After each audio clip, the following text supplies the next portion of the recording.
el doctor, mil disculpas chicos, el principio de legalidad, ¿no? como principio general y como regla, tiene en cuenta esta excepción en las reglas de disponibilidad de la acción. Como bien dijo el doctor, el titular de la acción penal es el Ministerio Público Fiscal, el Ministerio Público de la Acusación en la provincia de Santa Fe.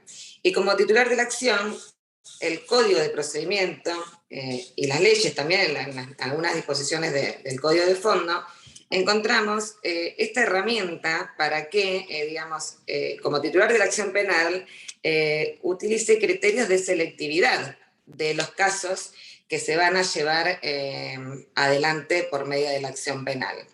Esa disponibilidad de la acción en nuestro Código de Procedimiento de Santa Fe se habla de una regla de disponibilidad reglada. Esto es, digamos, hay una tabulación de hechos que están precisados en la norma, por las cuales el Ministerio Público Fiscal puede, digamos, tomar el caso, seleccionar el caso y prescindir total o parcialmente de la acción.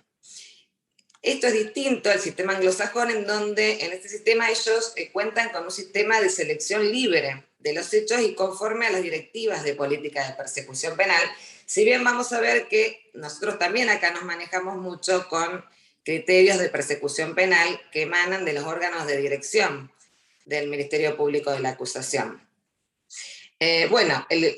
Como hablamos también en la otra clase, el sistema penal, digamos, es un sistema multipuertas. Y lo que decíamos es el objetivo, la puerta grande es el juicio oral. Pero esto es, digamos, el fundamento y la razón de ser de las otras puertas es no colapsar el sistema. Y por otro lado también tiene fundamento en otras cuestiones que se relacionan con la reinserción social, la mayor participación que tiene que dársele también a las partes en el proceso, especialmente, y para nosotros en el Ministerio Público, a la víctima, ¿no? Por eso vamos a ver que el artículo 19 del Código Procesal de Santa Fe le brinda al titular de la acción penal muchas herramientas en donde encuadrar, digamos, su pretensión para poder no iniciar y no movilizar el aparato del sistema penal en pos de una condena o en vías a un juicio oral.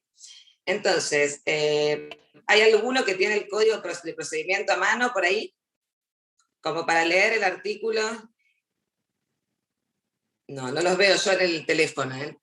Yo te comparto pantalla si querés. En el primer inciso lo que vamos a ver se refiere a aquellos hechos en donde la ley dispone que, ahí pueden verlo el artículo, chicos, ¿lo tienen todos? Sí. Bien. Lo que nos dice el artículo 19 es que el Ministerio Público Fiscal puede prescindir de la acción penal. En el primer caso dice cuando el Código Penal o las leyes especiales así lo establezcan o le permitan al tribunal prescindir de la pena. Y esto encuadra lo que ya vimos ayer con el doctor Lisandro Martínez Gorostiaga, que hablaba de la desestimación y del archivo de la denuncia. Recuerdan que vimos cuáles eran los casos en donde se llegaba a la desestimación y por qué causales y cuál es el archivo. Este artículo, este inciso primero, lo que refiere es a esos casos, ¿sí? Eso ya lo vimos ayer. En segundo lugar, el código trae otro criterio de disponibilidad de la acción que habla de la insignificancia. Lo que dice es cuando se trate de hechos que por su insignificancia no afecten gravemente al interés público. Y acá, bueno, nos trae en primer lugar el concepto, ¿no?, de qué es el interés público. O sea, el titular de la acción penal puede prescindir de la acción cuando no se afecte el interés público. Y esto, bueno, trae un análisis que ha hecho la doctrina en cuanto a qué debe entenderse por interés público. Algunos autores hablan de que no debe haber o no debe afectarse gravemente el bien jurídico protegido. Y en ese sentido, bueno, hay varias discusiones porque lo que dicen es, si no hay una afectación al bien jurídico protegido, no habría lesividad y por lo tanto no podría, digamos, ejercerse la acción penal. Por otro lado, se habla de insignificancia cuando, bueno, esto no afecta el interés de la comunidad. Y lo que entienden también los autores, principalmente entre nosotros, bueno, el doctor Baclini, que es actualmente el fiscal general de este Ministerio Público de la Acusación, es lo que él dice, acá tiene que ver también en cuanto a la política de persecución penal que rige en cada momento determinado y en determinados territorios, porque el territorio provincial, digamos, es grande, y quizás para determinada comunidad puede llegar a ser distinto en el sur de la provincia que en el norte de la provincia, que es lo que le interesa a la comunidad. Y en eso tienen mucho que ver las directrices que en ese sentido emanen de los órganos de dirección, en este caso del fiscal general. En ese sentido, nosotros realmente, con respecto a la insignificancia, no tenemos una reglamentación específica, pero se me ocurre que podría verse en algunos hechos que tienen que ver quizás con, por ejemplo, en este momento que es un tema que nos está atravesando mucho a todos, el tema de la violencia de la violencia de género, algún tipo de, digamos, cuando el fiscal general quiera ajustar las políticas de persecución penal con determinados delitos que realmente no llegan a tener una grave afectación al bien jurídico protegido, pero que sí causan conmoción social, podría dictar alguna disposición en ese sentido y en ese caso arreglarse un poco esto de qué es el interés público de conformidad a este inciso. Tampoco, digamos, puede ser, el fiscal puede prescindir de la acción, por más que el delito fuera insignificante, si ese delito fue cometido por un funcionario público en ejercicio o razón de su cargo, o se hubiesen utilizado armas de fuego para su comisión. O sea, esto es, por más insignificante que sea el hecho, si hay un arma de fuego comprendida en el delito de que se trate, no podrá prescindir de la acción penal, o sea, tendrá que imputar, en el caso, digamos, atribuir el hecho y seguir adelante con la acción conforme la evidencia con la que cuente. El tema de las armas es un tema que fue introducido digamos, en muchas modificaciones del Código de Procedimiento, porque ahí ustedes ven que claramente es un criterio de política criminal eso, digamos, que se incluya el arma como una excepción, digamos, diciéndole como una directiva al fiscal de que no puede prescindir de la acción penal, es realmente una disposición que hace a la política de persecución penal. Por otro lado, bueno, voy bastante rápido, si no se entiende, le pido que me interrumpan. ¿Estamos bien? Bien. Sí, se entiende súper claro para ahora. Perfecto, gracias chicos. Bueno, en tercer lugar, el próximo inciso es el inciso 3, habla de lo que se conoce como pena natural. ¿Qué es esto? O sea, lo define de este sentido. Dice, cuando las consecuencias del hecho sufridas por el imputado sean de tal gravedad que tornen innecesaria o desproporcionada la aplicación de una pena, salvo, otra vez acá, que medien razones de seguridad o interés público. Esto es, del mismo hecho en donde participa el imputado, de ese hecho sufre graves consecuencias el sujeto activo. Entonces, esas consecuencias que ya sufrió por el solo hecho, hacen desproporcionado que también le apliquemos una pena, o sea, que lo llevemos a juicio y que lo condenemos. Nosotros acá sí tuvimos varios casos, sobre todo en el caso de accidentes, digamos, en la vía pública, en siniestros viales, en los que resulta el fallecimiento de algún familiar del imputado, en este caso que sería el conductor irresponsable del vehículo. ¿Se entiende hasta ahí, chicos, a dónde apuntamos con esto?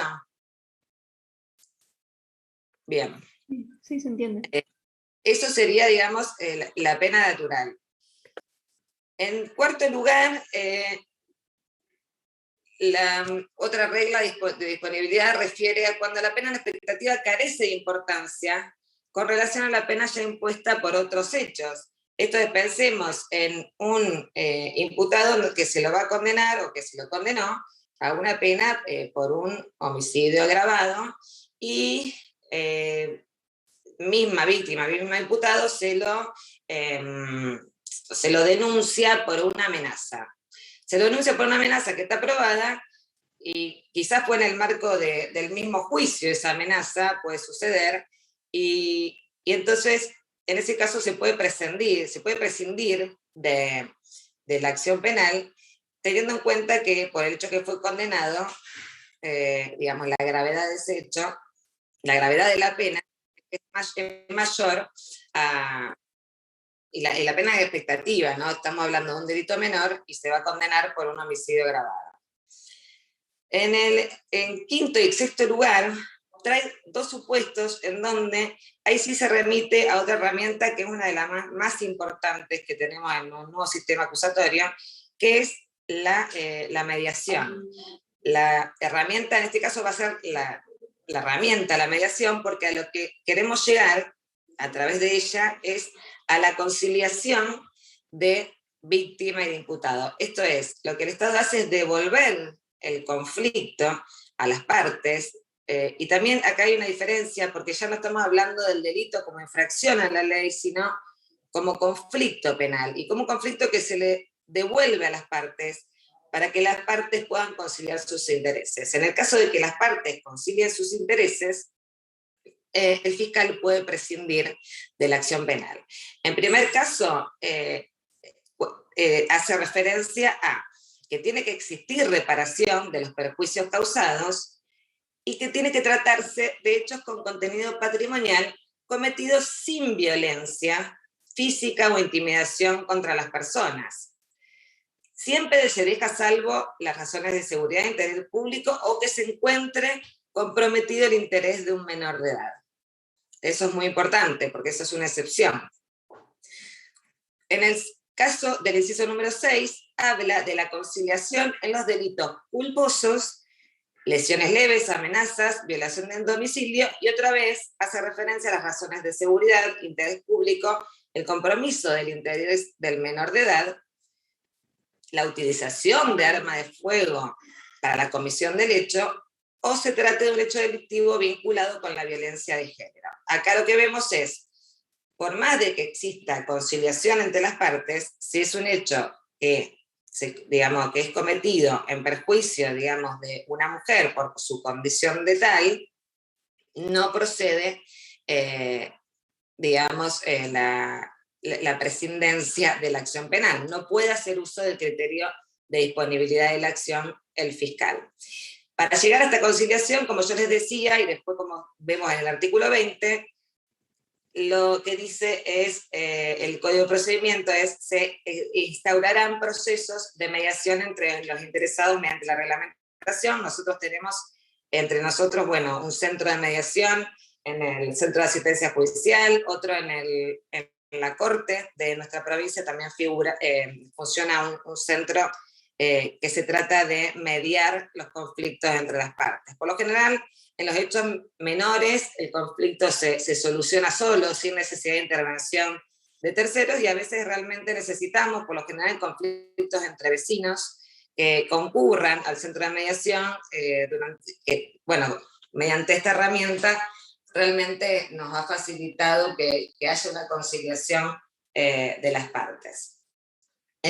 Bueno, el inciso número 7 habla de cuando el imputado se encuentra afectado por una enfermedad incurable en estado terminal, según dictamen pericial, o tenga más de 70 años de edad y no exista mayor compromiso para el interés público.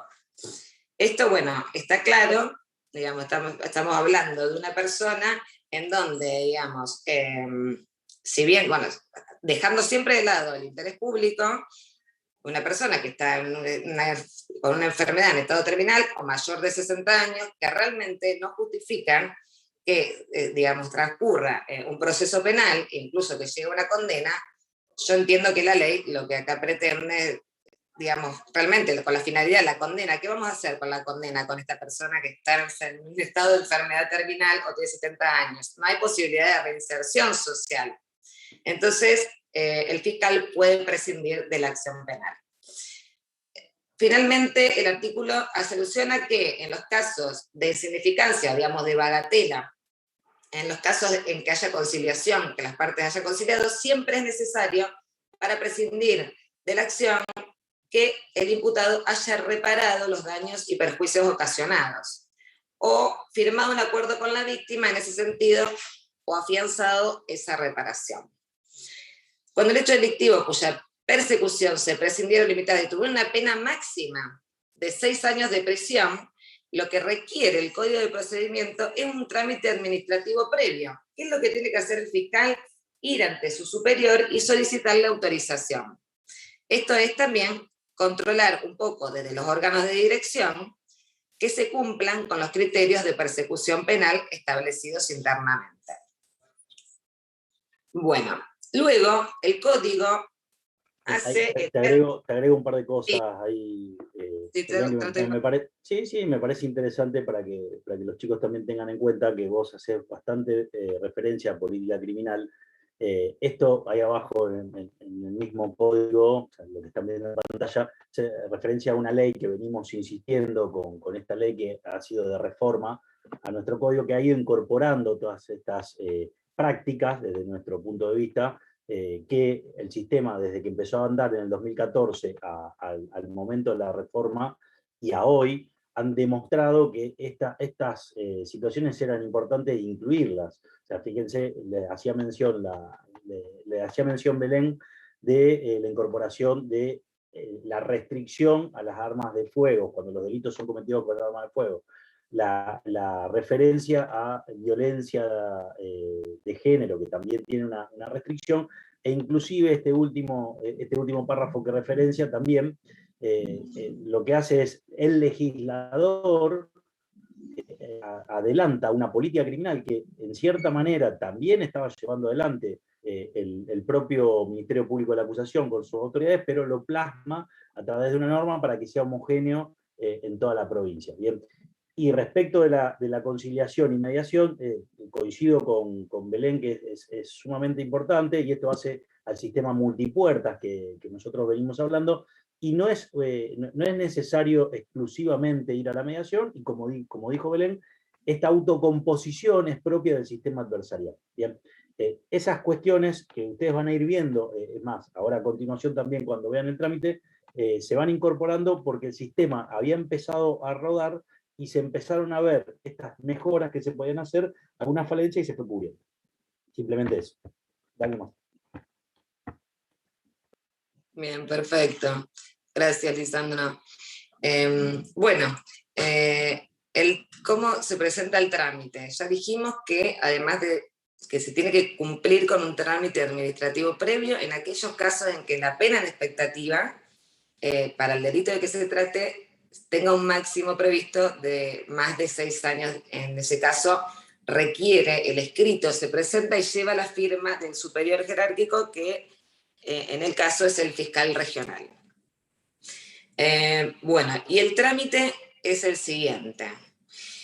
Acá, bueno, y acá donde dice Lisandro vienen las modificaciones, porque realmente el código originario prevía una serie de trámites que realmente eran hacer colapsar al sistema y que no se veían como necesarias la intervención de la jurisdicción en este tipo de trámite, máxime cuando es una regla digamos, es una regla que va dirigida a que el fiscal prescinda de la acción penal, que es el titular de la acción penal. Entonces, el fiscal, el trámite, artículo 21. Con fundamento, podrá archivar la investigación. O sea, esto es el archivo que vimos ayer cuando charlamos de otros supuestos con la misma resolución de archivo fiscal de la que hablamos. El imputado, sin recurso alguno, puede plantear ante el fiscal, puede decirle al fiscal, estamos ante un caso insignificante, realmente hay posibilidad de conciliación, o puede decir, tengo más de 70 años, tengo una enfermedad incurable, y puede hacerlo, instarlo ante el fiscal, digamos, no es una cosa que se le tiene que ocurrir al fiscal por sí sola. Entonces puede hacer, fundamentando su pedido, puede hacer el planteo ante el fiscal de la causa. Entonces, lo que sí plantea el Código de Procedimiento es que esa solicitud de aplicación del criterio de oportunidad, en todos los casos tiene que ser comunicada a quién les parece a ustedes. Que si el imputado viene y se lo solicita al fiscal, ¿a quién se lo tiene que comunicar principalmente? A la víctima. A la víctima. Muy bien, perfecto, perfecto, porque de eso se trata sobre todo, de darle esta participación, porque la víctima tiene posibilidad de ser oída, como ya vieron ustedes cuando vieron los derechos que se le otorgan a la víctima y la amplitud de derechos que tiene realmente en este código, lo importante que es, y su víctima, en este caso la víctima puede formular una oposición. Lo interesante de esto, ¿qué es? O sea, en el caso de que la víctima siga insistiendo en que esto, digamos, de que el fiscal tiene que perseguir la acción y no puede prescindir de la acción penal, en ese caso el fiscal puede tomar esa decisión, pero tiene que notificarla a la víctima, que tiene 60 días para presentar la oposición, y en ese caso puede convertir la acción. Esta acción, y en este caso se presenta uno de los casos de conversión de la acción, se va a tramitar de conformidad a la querella. Digamos, en este caso, el querellante, a la víctima, queda como un acusador particular. ¿Se entiende? ¿Vieron querella ya o no vieron querella? Parece que no he dicho, ¿no? Bueno. Sí, ya vimos querellante. Bien, perfecto. Bueno, perfecto. En el caso de que la víctima no se presente y no convierta la acción, vencido el plazo, o sea, habiendo quedado firme la resolución, la acción penal queda extinguida para el actor o partícipe a cuyo favor se aceptó el criterio de oportunidad, salvo en el supuesto del inciso 2. Esto es, los casos que dijimos que son insignificantes para el fiscal. En ese caso, alcanza a todos los partícipes del hecho. ¿Entendido? Luego, el artículo 23 nos habla del límite que tiene el fiscal para prescindir de la acción. ¿Cuándo es el momento en que el fiscal puede decir, yo no voy a perseguir este delito? El momento que le marca la ley es la audiencia preliminar del juicio. Esto es, digamos, cuando presentada la acusación, vamos a ir al filtro y a la audiencia previa del juicio. El fiscal hasta ese momento tiene para decir, yo no voy a seguir adelante con la acción penal, no voy a promover la acción y voy a archivar el caso. ¿Estamos? Ese es el procedimiento, bueno, un poco rápido para llegar a dar lo otro, Lichu. No sé si tenés algo más para... No, alguna pregunta que puedan tener de esto, y si nos seguimos, obviamente esto tiene la correlación con el Código Penal, ya lo mencionamos, inclusive lo de la extinción de la acción, que lo vimos ayer, importante eso porque es una resolución que va a tener una consecuencia, y esa consecuencia es distinta al archivo fiscal que veíamos ayer. Así que bueno, ¿estamos bien hasta acá? ¿La puede plantear dentro de la audiencia? ¿O una vez que está en la audiencia ya Claro. está? Muy buena pregunta, Pablo.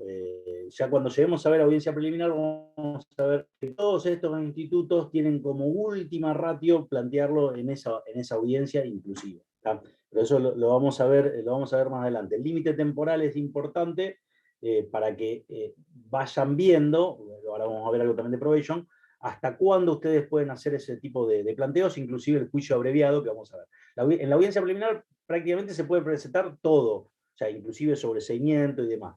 Pero, como dijo Belén, y venimos insistiendo sobre eso, es la audiencia filtro para poder hacer este tipo de planteos. Seguramente filtro significa dejar todo lo que es necesario y nada más que lo necesario para ir a un juicio limpio, y si no, salir en ese momento que va a ser la audiencia preliminar. Pero bien, se puede hacer en esa audiencia, después lo vamos a ver.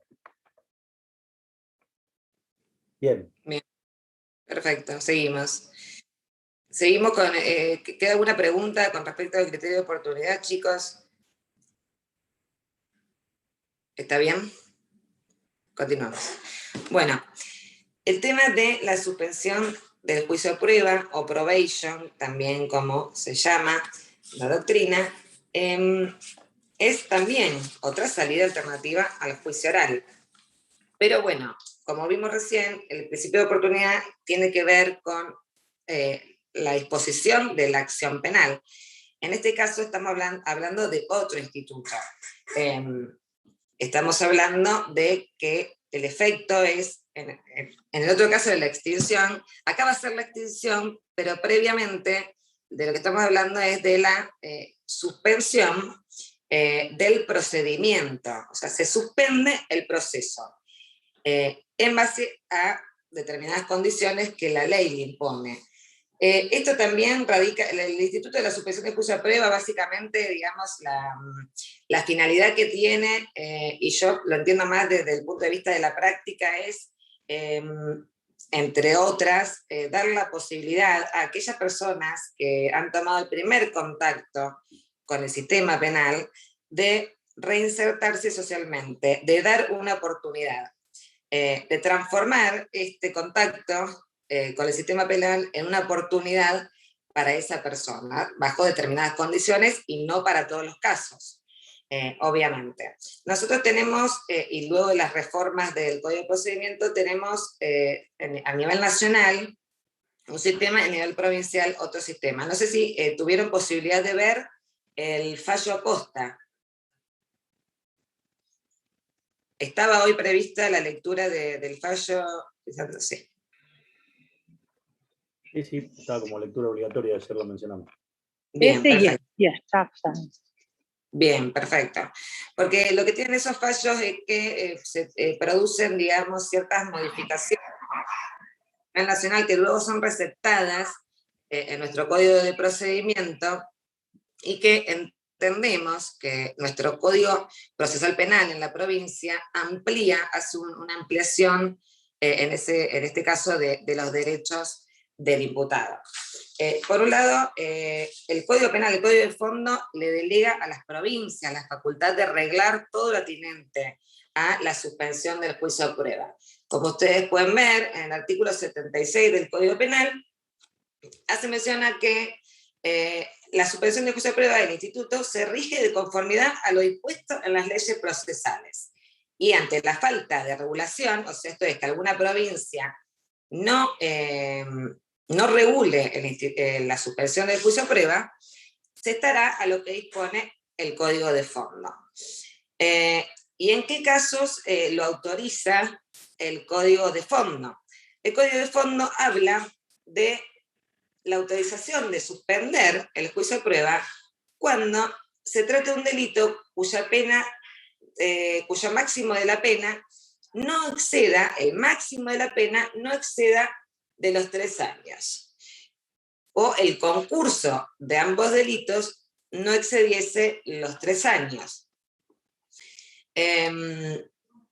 También dice que es necesaria, para el caso, ofrecer una reparación del daño y que esto nunca implica la confesión o el reconocimiento de la responsabilidad civil o penal correspondiente. El juez hace un control digamos, de admisibilidad y de legalidad de la presentación, y la parte damnificada, esto es la víctima, podrá aceptar o no la reparación ofrecida y en este último caso tendrá habilitada la vía civil correspondiente. Es lo que nos dice el Código de Fondo con respecto a esto. Nuestro Código de Procedimiento, ¿por qué decimos que amplía la posibilidad? Porque lo que dice es, siempre que sea aplicable la condena de ejecución condicional, procede la aplicación del Instituto de la Suspensión de Juicio de Prueba. Y como ustedes bien saben, el Código de Fondo, en el artículo 26 y siguientes, en donde habla de la condena de ejecución condicional, nos dice que procede para aquellos hechos donde la pena mínima sea de 3 años. Entonces ya no estamos hablando de un máximo de 3 años, sino estamos hablando de un mínimo de 3 años de pena, con lo cual el espectro de delitos se amplía y mucho. Esto es muy importante, chicos, porque por lo que ahí estuve averiguando, llega a ser pregunta de examen esta cuestión. ¿Cuál es? La diferencia entre la regulación de la probation en el Código Penal, por eso después le pido que hagan mucho hincapié en esto, y la regulación en el Código de Procedimiento. Nosotros en nuestra provincia nos atendemos al Código, de acuerdo a lo que dice 76, pero sí es importante tener en cuenta el Código de Fondo, porque esta es una pregunta. ¿Por qué? Aparte de lo que dijimos de la ampliación, que ustedes, como bien lo vieron, esto viene receptándose en los fallos de la Corte, también acá el Código de Fondo, y acá es otra diferencia, hace alusión a que no se aplica la suspensión del juicio a prueba cuando el imputado es funcionario público en ejercicio y el delito fue cometido en ejercicio de sus funciones. Esto nos dice el Código de Fondo. Entonces, segunda diferencia, que no está receptada en nuestro Código Procesal Penal. Para el Código Penal de la Nación no procede cuando es un funcionario público, para nuestro Código Provincial sí. Otra diferencia que trae el Código es que en el Código de Fondo nos dice que cuando la pena tenga prevista la pena de inhabilitación, también, digamos, que sea un delito que prevea también la pena, además de prisión, de inhabilitación, no procede la suspensión del juicio a prueba. En el caso del Código nuestro, incluso hace referencia a que en el caso de disponerse la suspensión del juicio a prueba y la inhabilitación tiene que formar parte de las reglas de conducta. ¿Estamos? ¿Alguien entendió esto con respecto a las diferencias? ¿Alguna pregunta? Sí, profesora, ¿podría repetir el tema de la inhabilitación en el Código de Procedimiento? Bien, en el Código Procesal, lo que nos dice el Código Procesal Penal de Santa Fe es que, ahí se los quiero leer tal cual. En el caso, bien, cuando el delito prevea pena de inhabilitación, la inhabilitación, formará parte de las reglas de conducta que se establezcan. ¿Por qué? Porque la suspensión del juicio es a prueba de las reglas de conducta, del cumplimiento de reglas de conducta que le va a establecer el tribunal. ¿Estamos? ¿Se entendió? En cambio, lo que dice el Código de Fondo, fíjense que dice, no procederá la suspensión del juicio de prueba respecto de delitos reprimidos con pena de inhabilitación. Acá, en nuestro código, lo que nos está diciendo es, en aquellos casos que tenga pena de inhabilitación, eso va a ser una regla de conducta. Se puede suspender, pero además, inhabilitación. El Código de Fondo no lo permite. Si tiene pena de inhabilitación, a lo sumo habrá una condena por inhabilitación, pero suspensión de juicio a prueba no puede haber. Profe, en definitiva sería que el Código de Fondo lo regula de manera más rígida y al darte la forma a la provincia, digamos, se pueden cambiar ciertas cuestiones al respecto. Exactamente, son distintos los requisitos de procedencia. Exacto, y por eso te agrego algo, Belén, Sí. una pregunta de Flavia.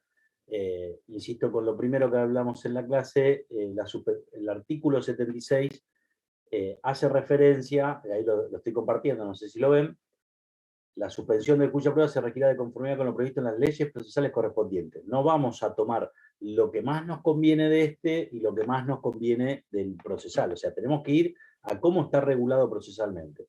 Le agrego otro ejemplo. Fíjense que lo que les hace referencia a Belén de no procede en casos de pena de inhabilitación y sí nuestro Código Procesal Provincial lo prevé, tenerlo incluido como reglas de conducta, también tienen en el último párrafo del 76 bis, que tampoco procede la suspensión del juicio a prueba para ilícitos reprimidos por las leyes 22.415 y 24.769 y sus respectivas modificaciones, la 26.735.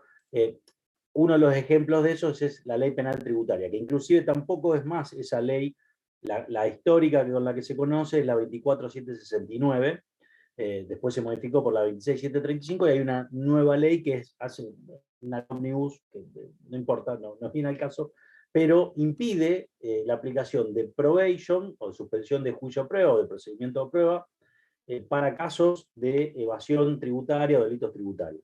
En nuestra provincia se aplican, es más, es muy común, cuando se hizo la modificación se incluyó también la evasión tributaria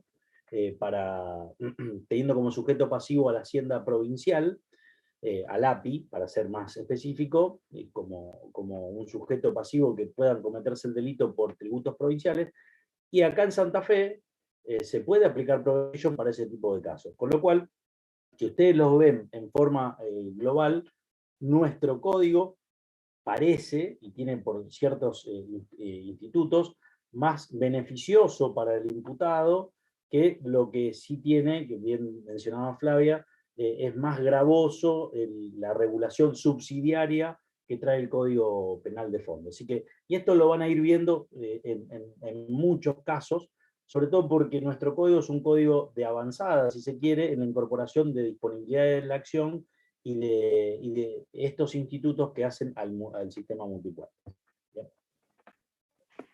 Lisandro. Sí, Gabriel. O sea, como ya dije en otras clases, no puedo evitar hacer la analogía con civil.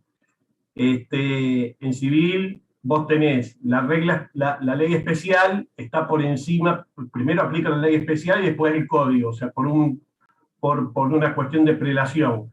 Acá, ¿cuál es la prelación? O sea, ¿qué aplica? ¿El código penal o el código procesal? O sea, como regla general. Lee el artículo 76 que tenés en pantalla.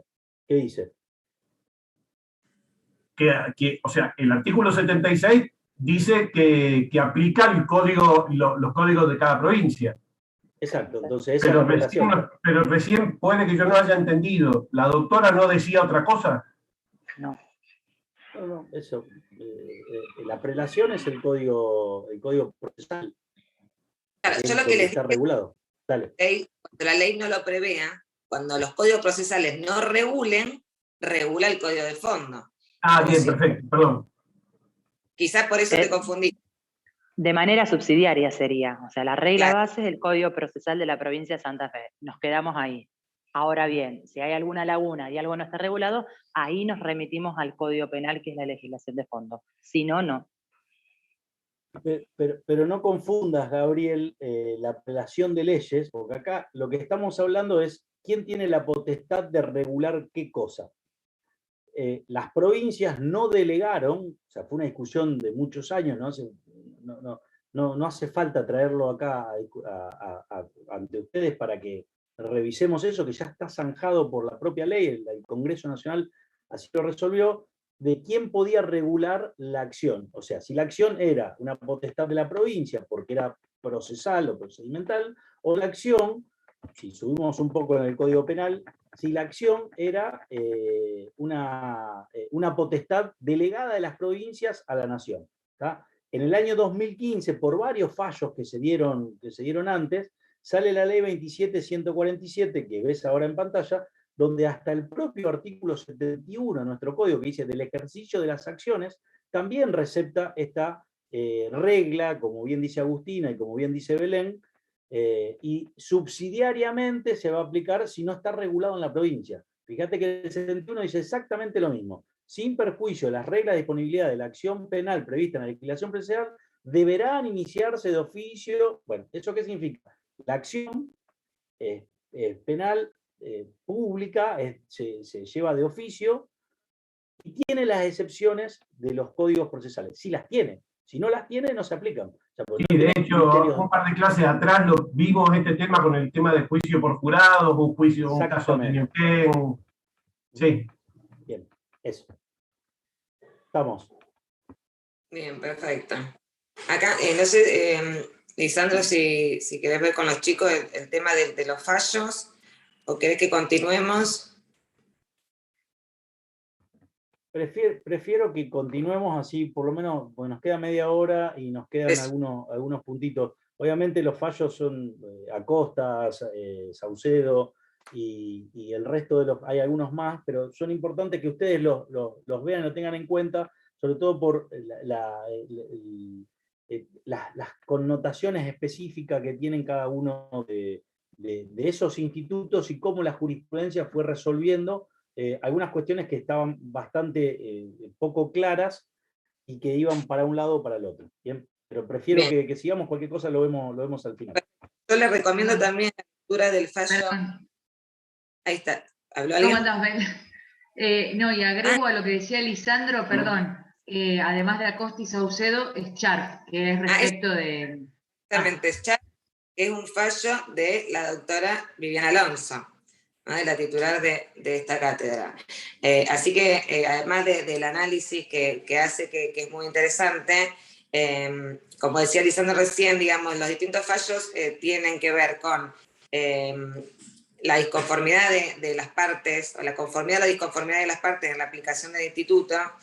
¿Qué pasa con lo vinculante o no de que el fiscal se oponga a esto, que lo que se discute es si es un derecho para el imputado o es una facultad del fiscal, una herramienta simplemente del fiscal? Y por otro lado también algunas cuestiones que tienen que ver con cuando el Ministerio Público Fiscal impone cierta política de persecución penal hacia los fiscales, como ser prohibirles la utilización de esta herramienta cuando se trata de un delito cometido con arma de fuego. Entre nosotros eso ocurre y hay fallos también que lo resuelven al respecto. Por eso es interesante todo ese análisis jurisprudencial. Bueno, el próximo punto que tienen en el programa entonces es el procedimiento abreviado.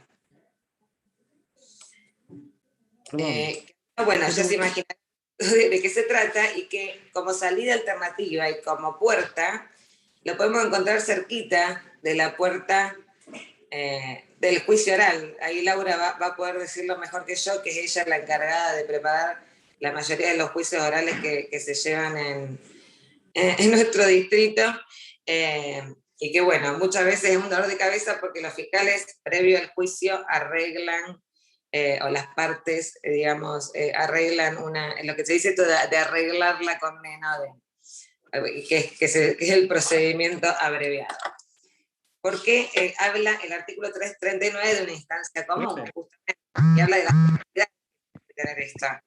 Porque aquí sí necesitamos sí o sí la conformidad del imputado, su defensor y del fiscal, sobre varios extremos que nos marca el Código de Procedimiento en el artículo 339. Lo que dice el artículo con respecto al tiempo es: en cualquier momento de la IPP, de la investigación penal preparatoria, el fiscal y el defensor del imputado, en forma conjunta, podrán solicitar al tribunal la apertura de este procedimiento abreviado, y detalla una serie de formalidades que tiene que tener ese escrito para ser admitido por parte del juez. ¿Alguien querés leerlo, Lau? ¿Estás ahí? Sí, estoy. No sé si lo comparten o lo agarro del código. A donde quiera, a ver si a lo mejor también vos Comparto.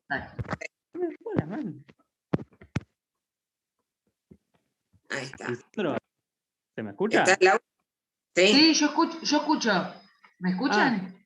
No, pensé que lo compartían, por eso preguntaba. Sí, si comparto código, Eva.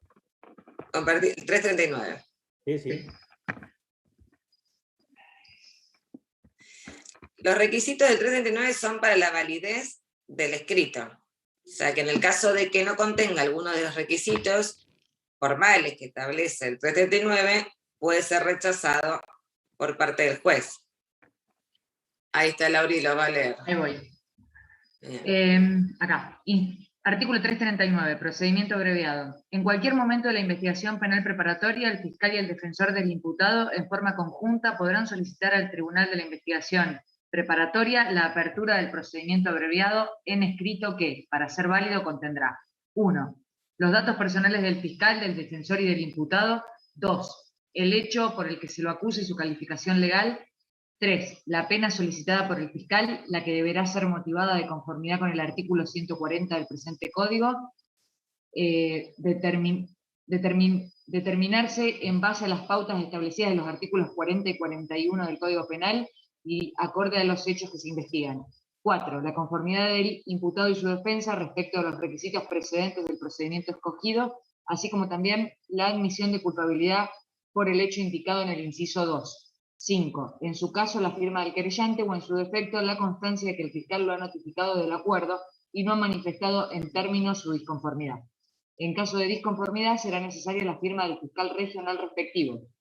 6. Cuando el acuerdo versara sobre la aplicación de una pena superior a 6 años de prisión o se hubiese modificado la calificación legal en favor del imputado respecto de la utilizada en la audiencia imputativa, se requerirá al menos la firma del fiscal regional respectivo. Si la pena excediere los 8 años de prisión, requerirá además la firma del fiscal general. Bien, te hago un comentario nomás para seguir el hilo conductor, si los chicos tienen esto y se lo graban también.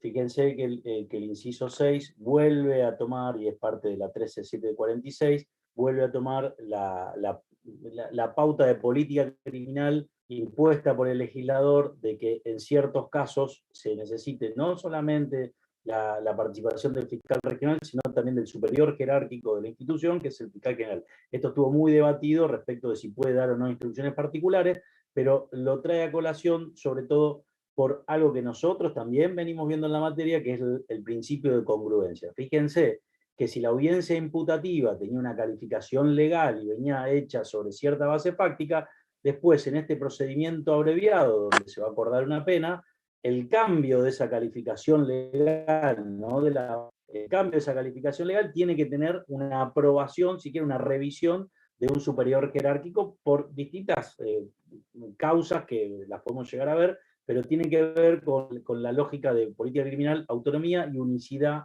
en la persecución penal. Perdón, Belén, pero... No, por favor. Gracias. No, Profe. Esto está bueno que para que no lo confundan, que antes hablamos también cuando hablamos de criterio de oportunidad, como decía recién Lisandro, de la pena en expectativa. Esto se trata de pena concreta. Acá las partes están acordando imponer una pena. Entonces el fiscal, el defensor y el imputado van a ir con la pena acordada. Si esa pena es de 6 años o más de prisión, lleva la firma del fiscal regional. Si supera los 8 años, además de la firma del fiscal regional, también va a llevar la firma del fiscal general. ¿Se entiende? No estamos hablando de pena en expectativa, a eso me refiero, porque hablamos hace un rato de la autorización cuando hablamos del criterio de oportunidad, no se confundan eso.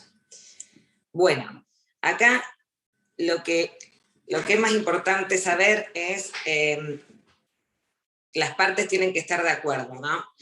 Y en esto es el acuerdo que tiene que brindar el imputado con respecto a lo que se dispone en el inciso 2, eso es, el hecho, o sea, la plataforma fáctica que le fue atribuida, el hecho por el cual se lo acusa, y la calificación legal, donde encuadramos en qué tipo delictivo ese hecho. Y luego la pena que se le va a imponer. ¿Por qué? Porque este proceso no se termina acá. ¿Esto qué requiere? ¿Quién es el único que puede imponer una condena? El juez. El juez. Bien, perfecto. Entonces va a llevar un trámite que va a ser distinto a los trámites de salidas alternativas que venimos hablando hasta ahora. Entonces, presentado este escrito, ¿qué les parece a ustedes que sucede si la víctima, otra vez tenemos una víctima que dice, yo no estoy de acuerdo con la pena que el fiscal acordó con el imputado y su defensor?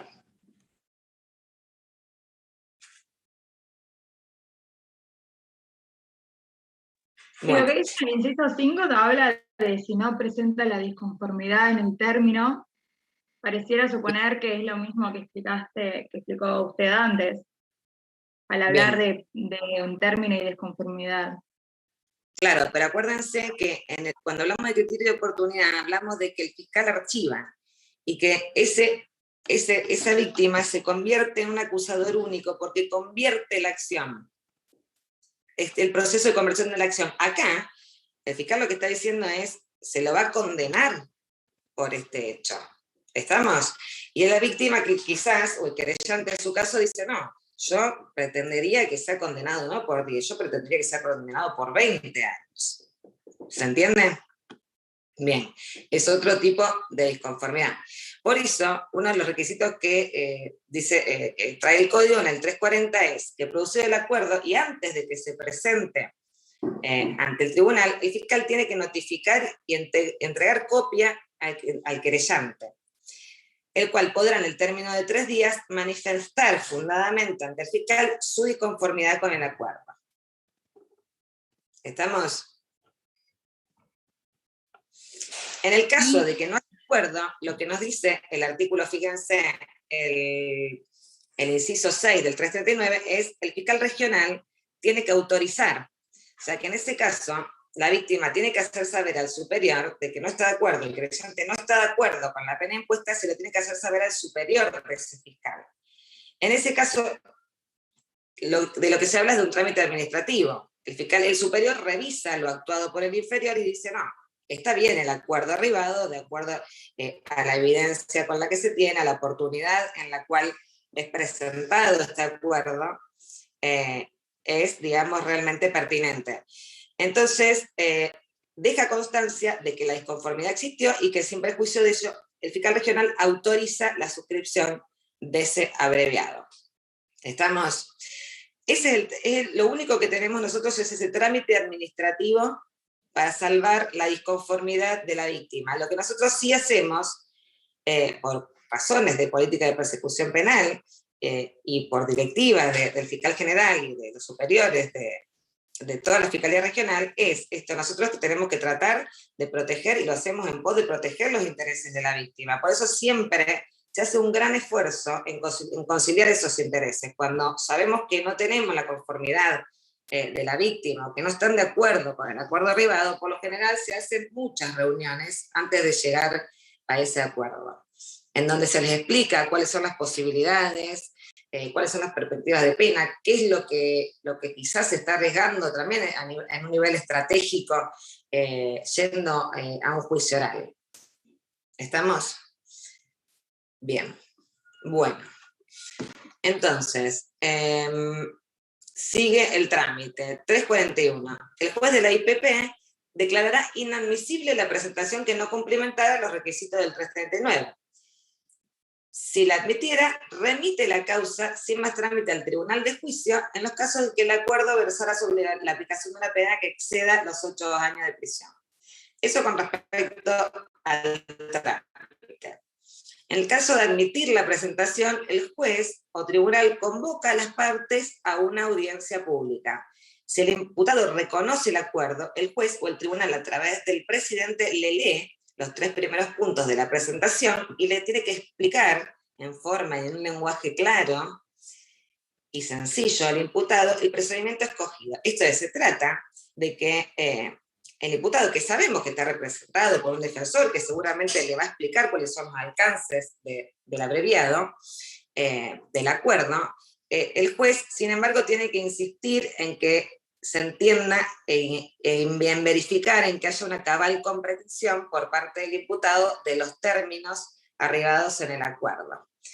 ¿Por qué piensan que el artículo hace mención a esta participación del juez en este sentido? Yo creo que tiene que ver, digamos, con hacer parte de lo que es el debido proceso garantizado por el juez, y para que, digamos, no haya dudas, digamos, a lo que se llega, que todas las partes terminen, digamos, comprendan, digamos, cabalmente lo que se está haciendo con esa resolución a la que se llega, digamos, porque aparte es un acuerdo en definitiva, y como que tiene la importancia ahí de llegar realmente a intenciones comunes para que eso quede claro para todas las partes, digamos. Bien, perfecto, claro, sobre todo para el imputado que va a resultar en definitiva condenado, ¿no? Claro, tiene que ver porque el juez es el que garantiza, o sea, el que vela por las garantías del imputado en el procedimiento. Bien, perfecto. Profe, una pregunta. Cuando usted recién explicó lo de la posibilidad de que si hay desacuerdo por parte de la víctima con la pena a la que se quiere condenar, eso sería como una vía recursiva, pero administrativa, digamos, que uno pueda ir ante el fiscal superior para que para que, digamos, haga el doble control y vea si procede o no, digamos, el acuerdo que se llega. Exactamente, sí, vos lo dijiste, es una vía administrativa recursiva, pero solamente, digamos, es lo único que contempla el código en cuanto a la disconformidad de la víctima con el acuerdo. Obviamente que en este control que realiza el juez también puede advertir, digamos, que el acuerdo, digamos, tiene que hacer este control de legalidad. Incluso lo que dice el Código de Procedimiento puede modificar la calificación legal, aún incluso puede absolver, en el caso de que entienda que no están las condiciones dadas en el acuerdo. Por eso es tan importante, digamos, este control de jurisdiccionalidad y realmente un trámite que no puede prescindirse de su realización ante la jurisdicción. Por eso se discute el trámite del criterio de oportunidad, de la probation, que necesariamente tienen que hacerse delante del juez, pero en este caso ven ustedes cómo es tan necesario que el juez esté controlando y sobre todo esto, lo que tiene que ver en la comprensión del imputado, de lo que está afirmando, en lo que está reconociendo el imputado en cuanto a los hechos que se le atribuyeron, y en cuanto, bueno, a la legalidad del acuerdo. Perdón, la interrupción. Una cuestión es que vieron que de los artículos, de los incisos que leímos del artículo, en ningún momento menciona el artículo que se tiene que detallar la prueba. ¿Qué les parece esto? ¿Que las partes la tienen que incorporar o no? Porque hasta ahora hablamos de hecho, calificación legal y todo el control que explicó Belén. Pero la prueba, ¿qué pasa con eso? Porque pareciera que según este artículo no es un requisito.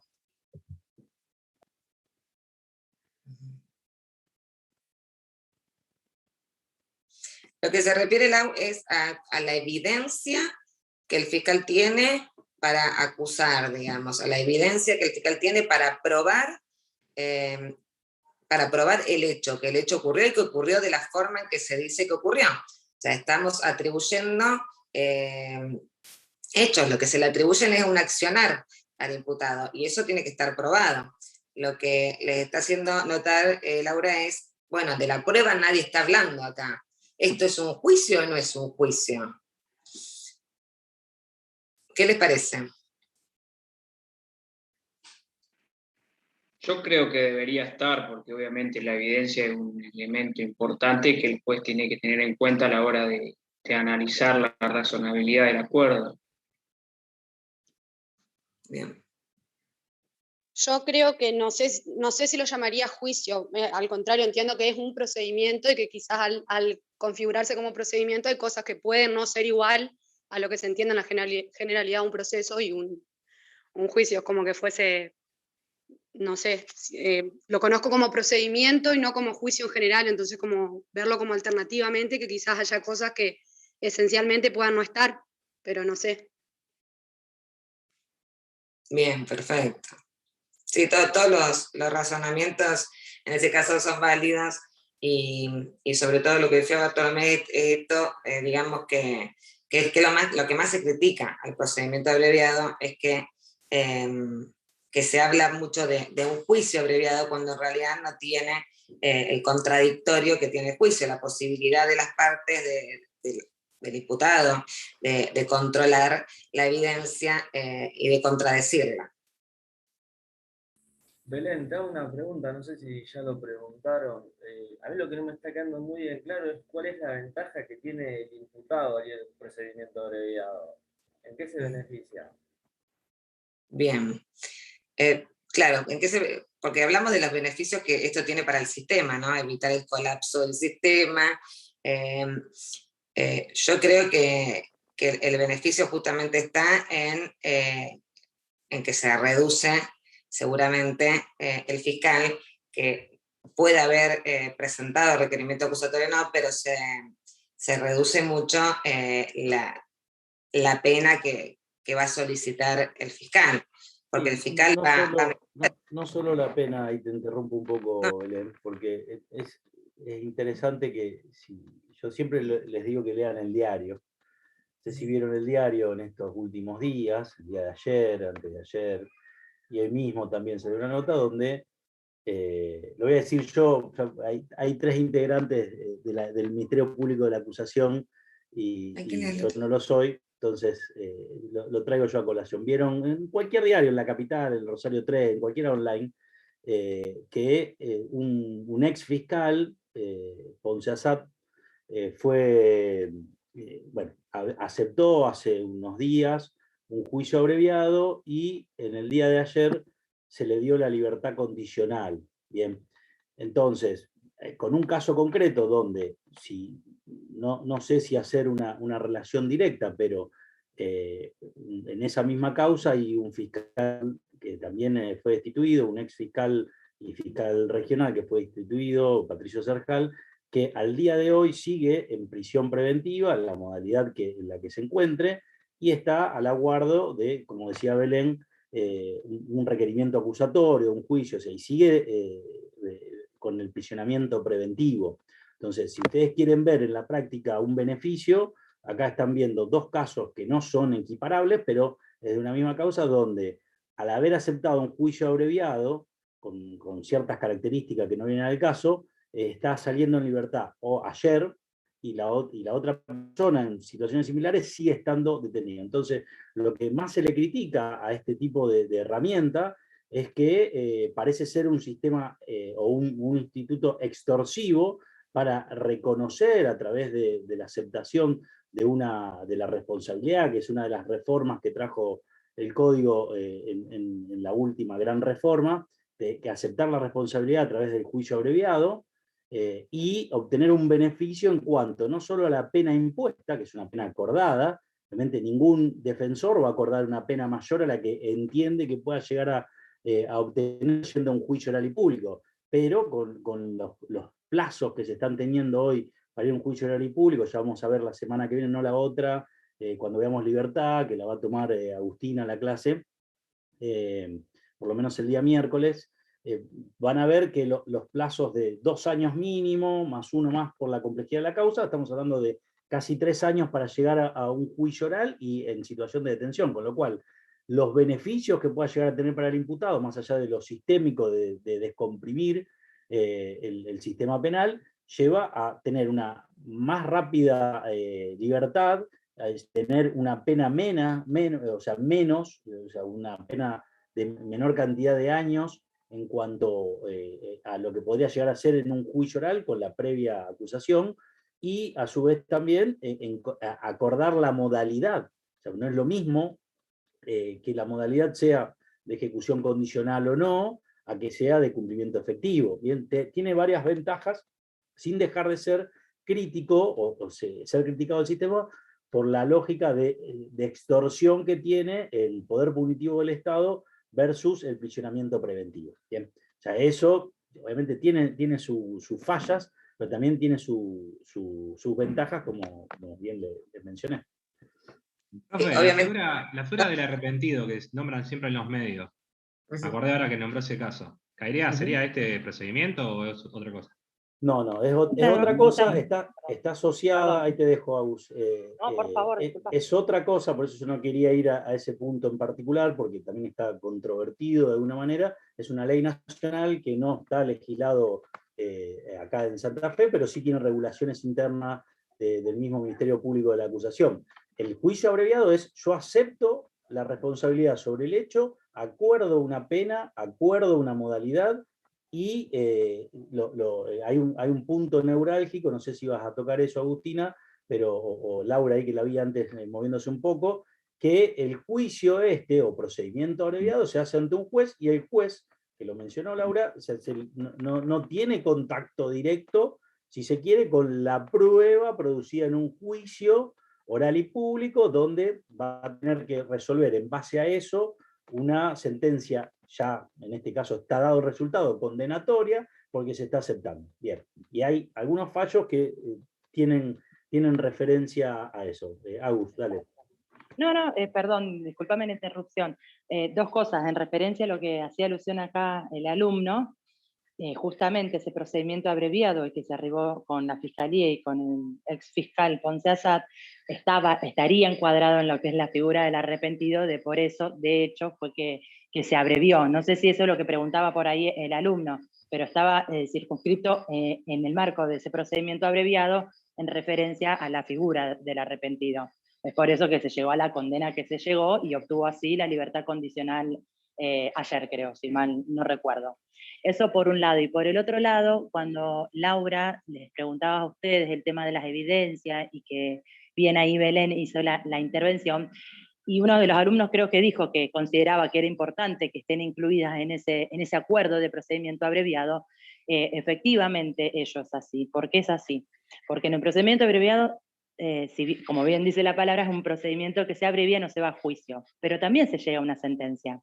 Son dos formas diferentes de llegar a arribar a una sentencia condenatoria. Se puede arribar por el juicio oral y público, que no sería este el caso, y en este caso arriban a una sentencia condenatoria a través de un acuerdo de procedimiento abreviado. Entonces, a la hora de ese juez homologador, para resolver y homologar ese acuerdo, tiene que estudiar la admisibilidad y la procedencia. Y es fundamental que cuente con esas evidencias. ¿Por qué? Porque si le va a dar ese marco y lo va a homologar y lo va a condenar, tiene que tener evidencias. No puede de la nada decir que venga la fiscalía y que venga la defensa, acordamos un procedimiento abreviado por un homicidio culposo a 8 años de prisión sin base en ninguna evidencia. ¿Por qué? Porque las sentencias que dictan los jueces deben ser fundadas, deben ser razonables, son actos de gobierno, lo cual deben dar a conocer de por qué se arriba y a esa homologación que las partes traen a esa audiencia. Y esto viene a colación también con lo que decía Lisandro, de fallos que en el viejo sistema o en lo que era el sistema residual, ese fallo que nosotros conocemos como el de los monos, donde se abrevió, y eso fue lo que dio lugar a las reformas posteriores de este instituto de procedimiento abreviado, donde el imputado debe reconocer su culpabilidad, entre otros de los requisitos, también el tema de las evidencias, porque se había llegado a un acuerdo, sería muy bueno que lo puedan leer el fallo de los monos, porque los considerando, los resuelvo, están muy, muy interesantes, sobre todo los votos de Daniel Herbeta, donde explica. Entonces, todo esto viene a colación de cuando Laura preguntaba si era importante contar con esas evidencias para arribar a esta condena a través de un procedimiento abreviado. Así que si lo pueden buscar, lo podemos trabajar el viernes en la clase práctica también. Perdón. Sí. Gabriel. Sí, una duda. Yo leyendo los artículos, tanto el 339 como el 340, hablan del querellante, o sea, conformidad o no, bueno, si no hay conformidad va al fiscal regional, pero no se habla de la víctima, o sea, y nosotros hablamos en las primeras clases la diferencia entre querellante y víctima. O sea, a la víctima no se la tiene en cuenta acá, o sea, no... Es que la víctima está representada, se convirtió como querellante en la causa. Cuando vos te referís a víctima... Pero puede no haber querellante. Exactamente, por supuesto. Podemos estar frente a una causa sin constitución de querellante. Bueno, entonces, y si no hay querellante... Hay que hacerle conocer a la víctima ese acuerdo de procedimiento abreviado. Por sí. eso, como no lo decía específicamente el articulado, lo pregunté. Pero o sea, está bien, igualmente, cuando se habla de querellante, acá lo están poniendo como si fuera víctima. ¿Se entiende? Sí, el querellante ya constituido, obviamente se lo entiende como víctima o ofendido, pero cuando no hay querellante, lo que opera es el artículo 80 de nuestro código, donde los derechos de la víctima, y con la incorporación de la última reforma, le impone a ver si lo tengo acá, le impone a la jurisdicción, a ver acá, el inciso 10 del artículo 80, hacer oír por un juez en audiencia pública en forma previa al dictado de resoluciones que versen sobre la aplicación de un criterio de oportunidad, adopción de medidas cautelares, la suspensión de juicio previo y los supuestos de procedimiento abreviado. En este último caso también tendrá derecho a ser oído por el fiscal antes de la celebración del acuerdo. O sea, Este inciso 10 del artículo 80, que es el que refiere a los derechos de la víctima, lo que trae es una instancia previa a ser oído la víctima, independientemente de que sea o no parte en el proceso como querellante. Y lo trae, fíjate que también trae una excepción, no solo en la audiencia, sino que el fiscal también antes le tiene que comunicar el acuerdo al que va a arribar, ¿bien? O sea, eso se hace sobre todo para salidas que puedan entenderse como beneficiosas para el imputado y que pueda tener algún perjuicio para con las víctimas, y que al menos sea oída antes de tomar esa decisión, esa resolución. ¿Bien? Sí. Ahí quedó colgada una pregunta de Dante para lo que estaba explicando Belén, que por ahí no... Yo le contesté por privado. Listo. Le contesté por privado la pregunta, ya que estamos. La pregunta es, ¿qué pasaba en los casos de probation que el código dice que detallar cuáles son los bienes que debe abandonar en favor del Estado? Bueno, eso tiene que ver con una de las pautas que tiene el probation, que es si el delito fue cometido con utilización de ciertos bienes, que esos bienes queden en favor del Estado. Les mencionó un caso, Agustina, que es el caso Canteros, que tiene que ver si bien tiene que ver con probation, perdón, con procedimiento abreviado que fue rechazado. Es interesante que lo vean. Es una resolución de corte donde no se abre la queja, o sea, no se abre el recurso de inconstitucionalidad ni la queja, y independientemente de eso, los ministros hacen un obiter dictum y dicen qué es lo que entienden que puede suceder en ese tipo de casos, y es como un fallo directriz, sin haber abierto la causa y resuelto el fondo, de cómo se deben aplicar los procedimientos abreviados y si es o no un acto homologatorio puro y duro. Pero ¿a qué voy con eso? Y respondiendo, juntando las dos cosas, respondiendo también a lo que preguntaba Danilo, creo que era, de Dante, perdón. En esa misma causa, previamente a esa resolución, hubo un decomiso anticipado de bienes, y también hubo probations de ciertos, además del juicio abreviado, de ciertos integrantes o imputados, algunos que no eran imputados, y que abandonaron bienes en favor del Estado. Bien, esos bienes quedan subsumidos dentro de, si es probation, de las reglas que tienen. En el caso de que no sea probation, es un decomiso, y inclusive había decomiso anticipado. Una suerte es como un decomiso, pero dentro del régimen de probation, a eso se refiere. Y no quería olvidarme que el fallo Ruiz, también les pido que lo vean y lo puedan tratar el día viernes. Ok, no hay problema, Victoria, ahí está diciendo que cursa. Ya con esto, por lo menos yo cierro. No sé, Belén, si tenés alguna cosita más. El fallo Ruiz es importante que lo vean, porque en un procedimiento abreviado se discutió respecto de la evidencia que se estaba presentando, y el juez pidió que le dieran el legajo.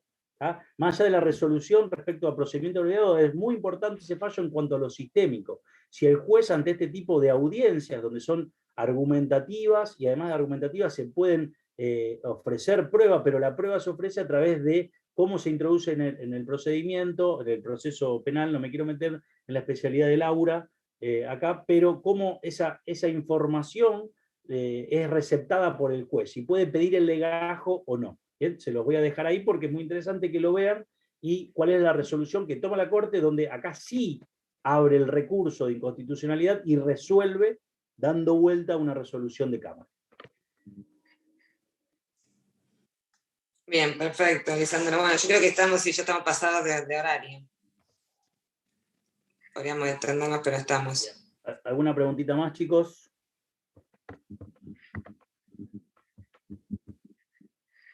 Todo perfecto. Bien, perfecto. Nos vemos el martes que viene, como quedamos, con este mismo link. ¿Bien? Dale, chao, profe, gracias. Chao, gracias. Gracias a ustedes. Buenas tardes. Buenas tardes.